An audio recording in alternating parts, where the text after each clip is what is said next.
Maharashtra political quarter is abuzz over Sharad Pawar's lunch invite. The Nationalist Congress Party president has sent an invitation to political figures from his rival camp for lunch at his Baramati residence.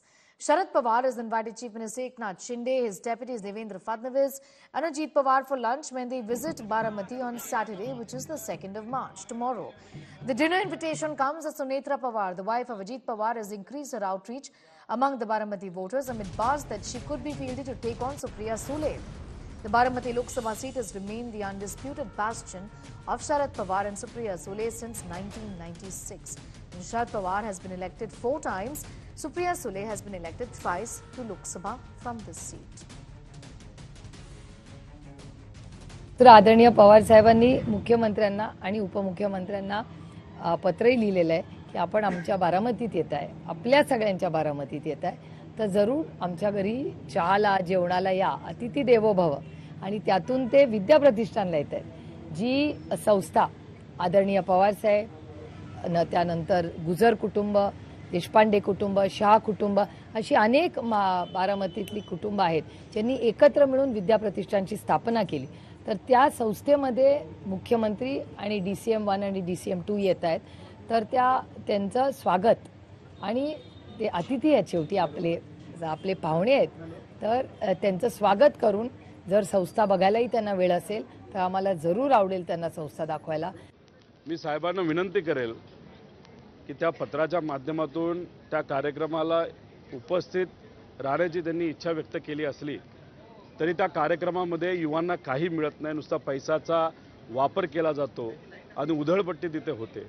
साहेबांनी पत्र याच्यासाठी लिहिलं, एक तर त्या संस्थेचे जिथं तो कार्यक्रम घेतला जातोय त्याचे अध्यक्ष आदरणीय साहेब आहेत आणि प्रोटोकॉल म्हणून तिथं असणाऱ्या खासदारांना बोलवणं महत्त्वाचं असतं, तिथं असणाऱ्या राज्यसभेच्या खासदाराला बोलवणं सुद्धा महत्त्वाचं असतं.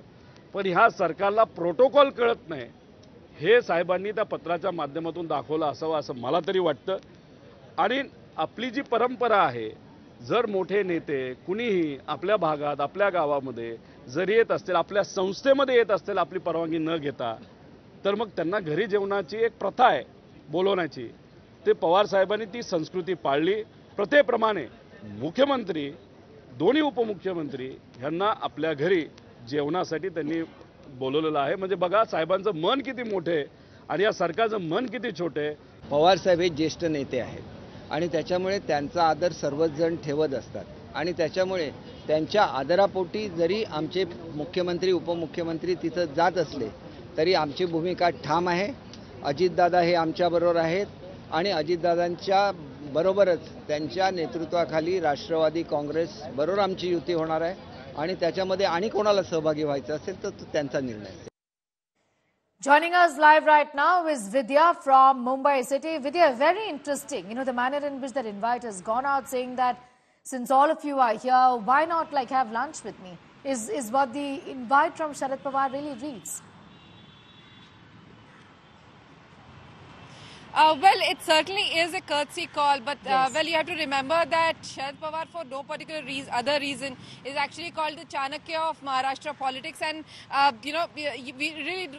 he probably won't really clarify as to what the real reason behind this invitation is. But there are people looking at the ulterior motive that he might probably have in inviting these people. Whether on one hand he's actually talking with the MVA, the conversations with the parties in MVA are actually happening, while on the other he's actually inviting the Chief Minister and others as well.